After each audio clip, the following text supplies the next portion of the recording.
aucune histoire d'amour ne se ressemble. Certaines sont douces, prudentes et timides, et d'autres sont intenses, passionnelles, à la limite de la folie. Parfois, quand on n'arrive pas à décrire nos émotions, la musique, elle, reflète parfaitement notre ressenti. Dans cette sonate de Beethoven, il y a ma solitude, ma tristesse, mes espoirs, mes rêves, mes envies et aussi mes amours. Et lui, était-il seul, désespéré, rêveur, amoureux ? Bien sûr qu'il a été amoureux. D'ailleurs, il a dédié cette sonate au clair de lune à Giulietta Giucardi. Et elle n'a pas été la seule femme de sa vie. Éléonore, Barbara, Joséphine, Marie, Anna, Dorothée, Fanny. Et il y a la lettre à Élise, ou encore la sonate à Thérèse. Puis, une lettre, écrite au crayon, retrouvée à sa mort dans un tiroir fermé à clé. La lettre à l'immortel bien-aimé. Une lettre d'amour. Une lettre de Beethoven à une destinataire inconnue. En 2020, on fêtait les 250 ans de la naissance de Ludwig van Beethoven. Et si je profitais de cet anniversaire pour en apprendre plus sur l'amoureux qu'il était ? Je n'ai pas dû chercher très loin. Au cœur du petit village de La Roque d'Enterron, sa musique résonne chaque été grâce au Festival international de piano. Une belle occasion pour échanger avec des femmes qui connaissent bien sa musique.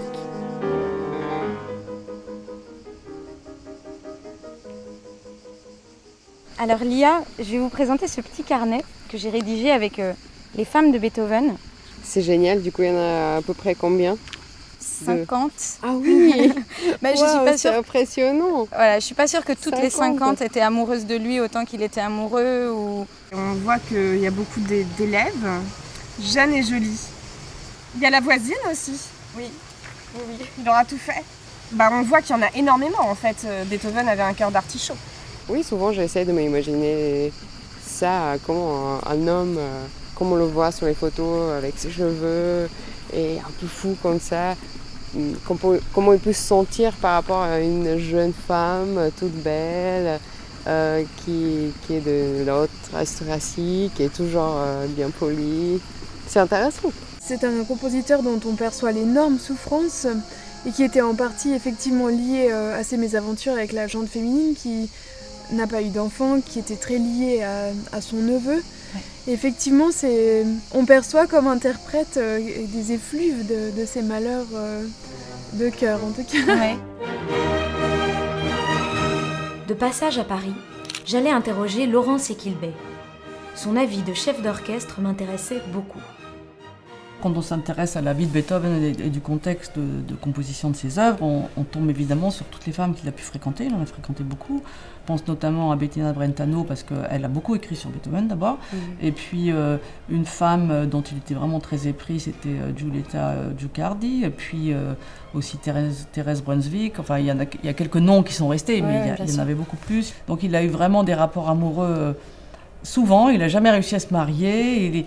Alors, je ne sais pas si c'est la faute des femmes, sa faute à lui, etc. Mais c'était quelqu'un qui tombait très souvent amoureux. Le nom d'Élisabeth Brisson revient très souvent dans les ouvrages sur Beethoven. J'étais très curieuse de la rencontrer. Est-ce qu'on peut dire que c'était un bel homme, Beethoven ? Ça dépend quelle est votre notion de bel homme, hein, Valentine. D'après les descriptions du jeune homme, il était très pétulant, il était bel homme. En fait, ce que disent les spécialistes des portraits de Beethoven, on ne sait pas quelle tête il a. Donc c'est selon l'interprète qui a donné le portrait. Et en plus, c'était des portraits qui étaient utilisés. C'était pour la pub. La qualité la plus attirante chez un homme, c'est toujours son caractère, en fait, et sa force de caractère. Je me dis que c'était quand même quelqu'un ce contraste chez lui, ça m'intéresse énormément. Le contraste de la caractère fort d'un homme qui devient fou, qui peut écrire des lettres insultantes aux gens, et en même temps, un mec qui est tellement plein d'amour, qui est tellement tendre, qui est tout le temps amoureux de quelqu'un, qui écrit des lettres d'amour, de fou, en fait. J'adore ce contraste. Ça veut dire qu'on ne s'ennuie pas avec quelqu'un comme ça, je pense.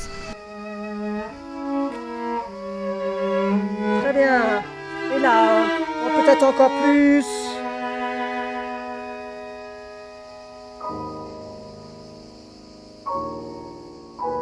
À la Roque d'Enterron, j'en avais profité pour rencontrer Claire Désert. En plus de sa carrière de pianiste, Claire est connue comme professeure, et c'est justement ce regard qui m'intéressait chez elle.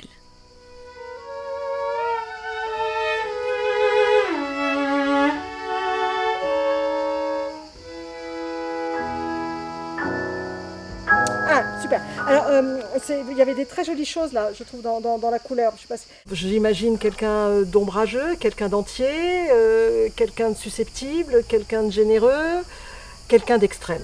Je n'ai pas forcément une image très claire du professeur qu'il pouvait être. Je peux imaginer, mais ce serait certainement des clichés qui seraient plutôt de l'ordre de mon fantasme que de quelque chose de vérifié.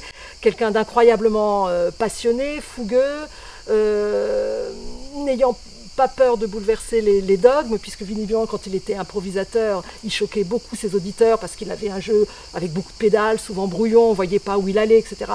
Visiblement très en avance sur son temps. Donc je peux imaginer que le professeur était comme ça aussi oui, pas un fou furieux, mais quelqu'un d'extrêmement passionné et qui devait être très impressionnant et très évocateur pour l'étudiant.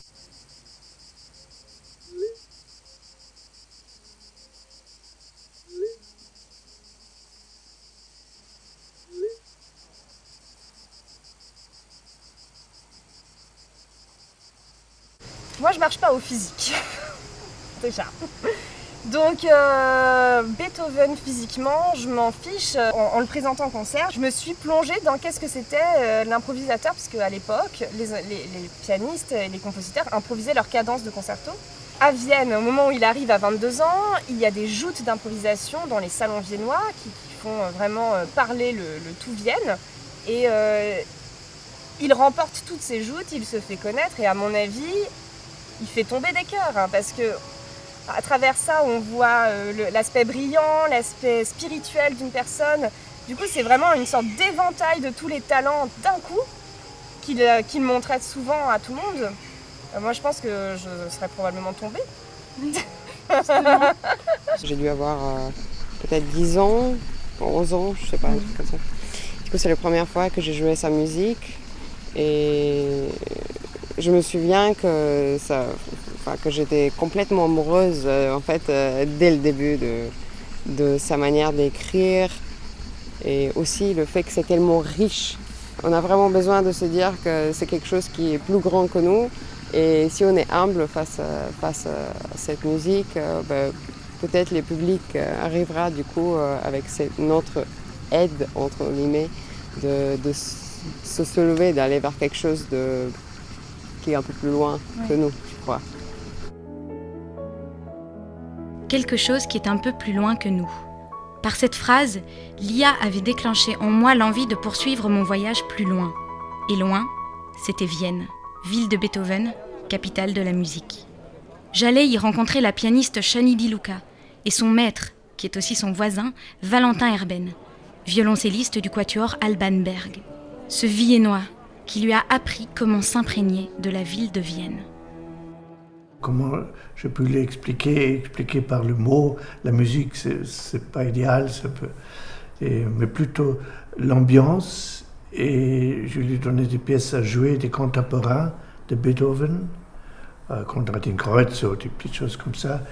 On jouait ensemble et même je l'apprenais, on dansait la valse pour qu'elle comprenne que notre musique vient du mouvement du corps. Et on allait au restaurant dans les vignes pour voir le vin et pour écouter les lieder, les chansons viennoises. Et Shani, elle est quelqu'un qui sent les choses. Elle comprend, mais elle sent aussi. Alors c'était un mélange assez réussi.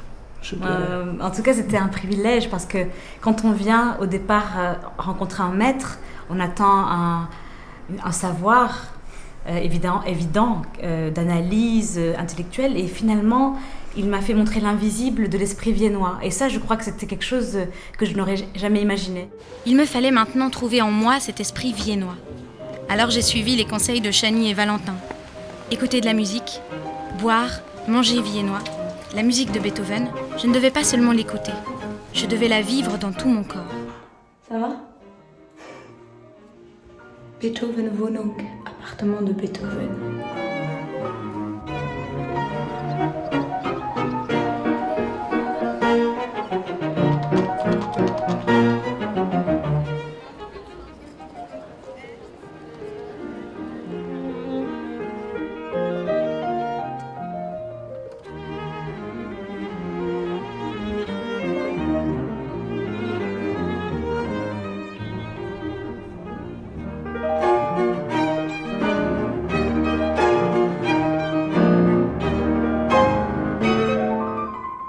On ne sait pas tout de la vie de Beethoven. Moi, je dirais que son exigence envers l'amour était trop grand pour être vraiment satisfait par un amour pour une femme. C'était plutôt un rêve. Il aurait voulu que son amour pour cette femme soit si grand, mais avec la réalité, il avait sûrement des problèmes. C'est peut-être ça alors l'immortel bien-aimé?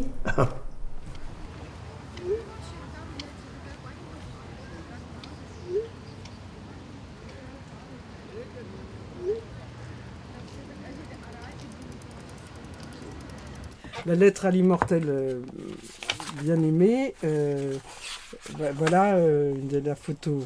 Il n'y a qu'une lettre, mais qu'il a écrite en 3 fois. Au crayon noir, avec le crayon que tu m'avais donné. Parce que c'est atypique le crayon. Pour écrire à l'encre, il faut avoir une table et son encrier. D'accord. Nous, on prend donc là, c'est à la va-vite, c'est passionné. Oui, c'est ça. Dès la mort, même avant la mort, on a cherché le secret du génie de Beethoven.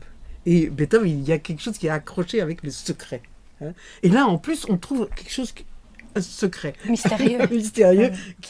À qui a-t-il adressé cette lettre? Il y en a certains qui se demandent si c'est pas une espèce de fiction qu'il a écrite et qu'il aurait récapitulé son rapport aux femmes. Il y a quelque chose chez Beethoven, on ne saura sans doute jamais. Mais ça ne veut pas dire que ça nous empêche d'entendre sa musique. C'est quand même la musique de Beethoven qui est plus intéressante. Mon ange, mon tout, mon moi. Quelques mots seulement. Aujourd'hui, et même au crayon, avec le tien. Mais pourquoi ce profond chagrin alors que la nécessité parle? Notre amour peut-il exister autrement que par des sacrifices? Par l'obligation de ne pas tout demander? Peux-tu faire autrement que tu ne sois pas tout à moi, et moi à toi? Le cœur est trop plein pour pouvoir te dire quelque chose. Ah, il y a des moments où je trouve que la parole n'est absolument rien encore. Égaye-toi, reste mon fidèle, mon unique trésor, mon tout, comme moi pour toi. Quant au reste, les dieux décideront de ce qui doit être et de ce qui adviendra pour nous. Est-ce bien important de savoir qui c'était? Non, ce qui est important, c'est de voir cette lettre, comment elle était écrite, cette fougue, cette urgence, ce cri. Tous les détails de la lettre sont extrêmement, pas seulement touchants, mais évidemment forts. Moi, j'ai l'impression que c'était plutôt une métaphore, c'était quelque chose d'idéal, d'inatteignable. C'est bien aussi ce qui lui a probablement empêché de trouver quelqu'un dans la vraie vie, parce que les femmes sont des femmes avec des défauts et des qualités, et cet idéal amoureux, romantique, qui était aussi porté par Goethe et Werther, sont des choses qu'on se rend bien compte que dans la vie réelle, eh bien, elle peut être merveilleuse, mais il faut quand même faire quelques compromis. En tout cas, c'est un mystère, cet immortel bien-aimé. D'ailleurs, je trouve que le titre veut tout dire déjà. L'idée de l'immortalité dans l'amour. Et puis, je crois que Beethoven a toujours eu accès à des femmes qui étaient... C'est un paradoxe, parce qu'on voit Beethoven comme quelqu'un d'inaccessible. En fait, il était en rapport avec des femmes de la grande noblesse dont il n'avait pas le droit. Il a eu plusieurs fois des refus, des familles qui l'empêchaient de pouvoir se marier et créer une idée de couple qui n'a jamais abouti. Mais son amour, probablement, était quelque chose de vraiment idéal. C'était un amour envers l'univers, envers Dieu, et pas tellement envers les êtres humains, parce que normalement, il était plutôt déçu par les êtres humains. Il cherchait les femmes, il voulait les aimer, mais là, il était sûrement en conflit avec lui-même, avec ses idéaux de l'amour en la nature, glorifier la nature, Et la nature est beaucoup plus grande que l'être humain. On a fait vraiment, on en a fait un personnage misanthrope, bourru, etc. Alors que c'était un être concentré qui adorait rencontrer des gens, discuter avec des gens, mais qui aimait pas les gens ennuyeux. Il était éruptif et très sensible, ça, au point de vue des relations d'amitié. Et il pouvait se fâcher très rapidement, c'est vrai. Il aime être en société, il aime discuter, fumer sa pipe, souvent il en voit là, et boire au bistrot, hein, et puis être avec d'autres. Et en même temps, il a besoin énormément d'avoir son rythme pour pouvoir composer. Parce que la composition et l'inspiration, ça c'est pas n'importe quand que ça vient. Hein. Quand il arrive à Vienne et qu'il est en pleine possession de sa santé, notamment, il séduit, il est très sociable. Il faut se mettre à sa place quand même. Vous imaginez, vous êtes photographe, vous êtes aveugle, vous êtes musicien, vous êtes sourd en fait. Il y a quand même une perte de crédibilité professionnelle. Donc je pense qu'il a voulu garder ça secret pour de rester crédible en tant que compositeur quand les premiers signes sont apparus. Et du coup, c'est compliqué d'être à une soirée, de cacher sa surdité. Donc en fait, la solution, c'est juste de ne pas y aller.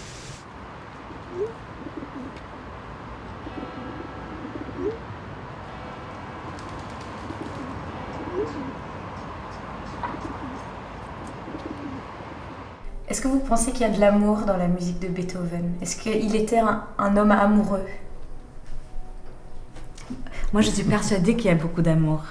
Non seulement, c'est un amour qui est, à mon sens, je ne peux pas parler à sa place évidemment, qui est infini, mais quand on décrit par exemple le testament de Heiligenstadt, quand il se dévoile au fin fond de son désespoir, un amour infini envers l'homme, envers l'art, quand il dit ô Dieu, là-haut, d'ailleurs il convoque Dieu en disant « Vous savez combien j'aime les hommes ». Et un jour, vous vous souviendrez que c'est un mépris de ça. Vous pensiez que je n'aimais pas les hommes, mais je les aime plus que tous. Et c'est ce qu'il dit entre les lignes dans ce testament d'Heiligenstadt. Donc je pense que l'amour est un fondamental de sa musique.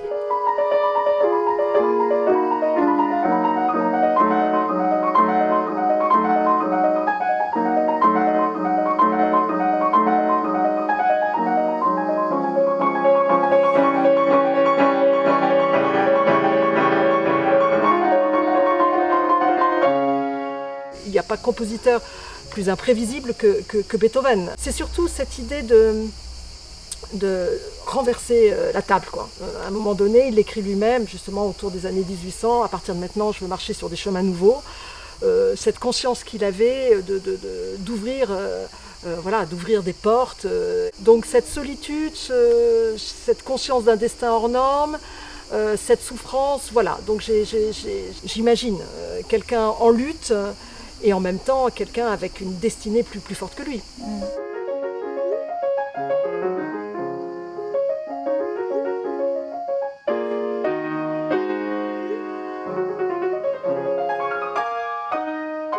Il y a complètement des choses qui prennent le cœur. Moi, ça m'est arrivé d'être bouleversée d'en entendre ou d'en jouer d'ailleurs, mais je trouve quand même qu'il y a un truc dans les mouvements lents avec Beethoven.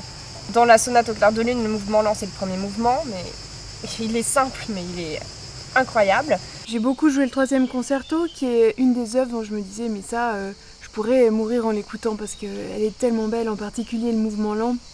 On dirait que toutes les questions existentielles et même certaines réponses sont à l'intérieur de ce mouvement.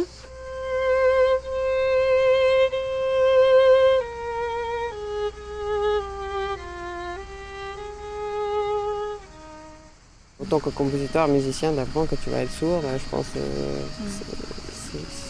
c'est vraiment un énorme drame. Et ça a forcément influencé aussi son humeur. Les sonates en do mineur, par exemple, elle est évidemment très dramatique. Mais par contre, le 2e mouvement, c'est un vrai lettre d'amour, en fait. Je pense qu'il n'y a pas mieux. Il n'y a pas meilleure manière d'exprimer, de dire à quelqu'un « je t'aime ».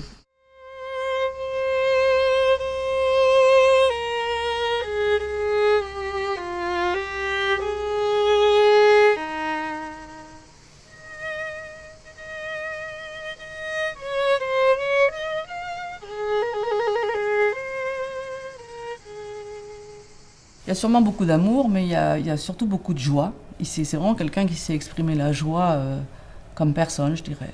Mais la joie presque spirituelle, sans rapport avec la religion, hein, mais la joie universelle. Et c'est vraiment d'ailleurs le compositeur qui a le plus écrit de thèmes qui sont devenus très rapidement universels. Évidemment, l'amour, il y a des phrases sentimentales chez Beethoven, il ne faut pas l'ignorer. Voilà, il y a beaucoup de demandes en mariage dans l'œuvre de Beethoven. Et ça, on sait qu'il en a fait beaucoup.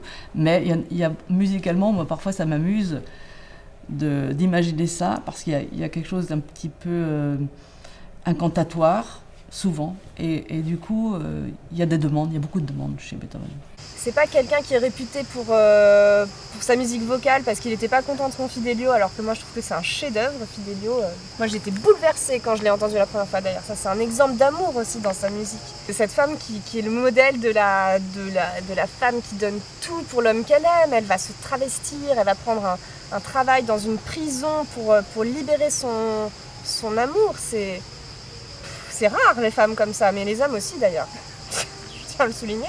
On ne le dit pas assez qu'il y a cette lecture féministe, mais en fait, Léonore est une héroïne qui ne meurt pas, alors qu'elles meurent toutes, les héroïnes. Elles sont jolies et elles sont sexy. Et Léonore, elle est, en tout cas sur scène, elle est habillée en homme du début à la fin, donc c'est vraiment pas la femme qui fait rêver le salon, et c'est elle qui le choisit en personnage principal et qui porte ce discours, et ça c'est incroyable. Et c'est vrai que c'est un choix très audacieux en fait.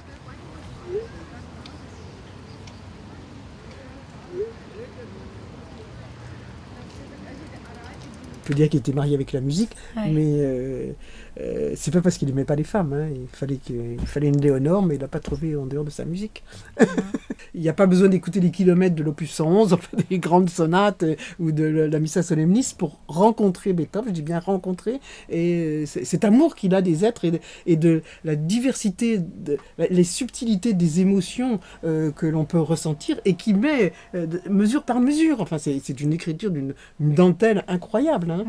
La cavatina avant de l'équateur, c'est d'une telle beauté, et si Beethoven attend qu'il trouvera cette même beauté dans une femme, c'est tout de même lui qui crée cette image de l'amour. Mais c'est exagéré. Effectivement, je pense qu'il dépasse l'humain. Il part de l'humain et il arrive à le transcender.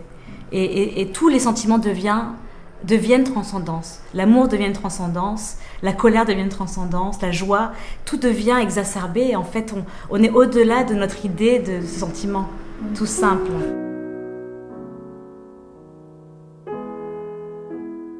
Au lit, les pensées se pressent déjà vers toi, mon immortel bien-aimé.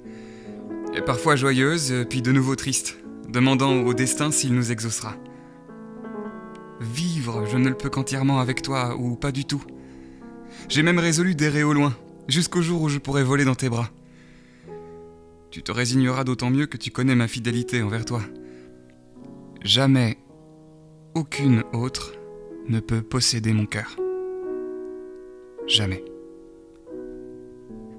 Jamais. Oh Dieu, pourquoi faut-il s'éloigner de ce qu'on aime ainsi ? Ton amour a fait de moi à la fois le plus heureux et le plus malheureux des hommes. Sois calme. Ce n'est que par une contemplation détendue de notre existence que nous pourrons atteindre notre but, qui est de vivre ensemble. Sois calme.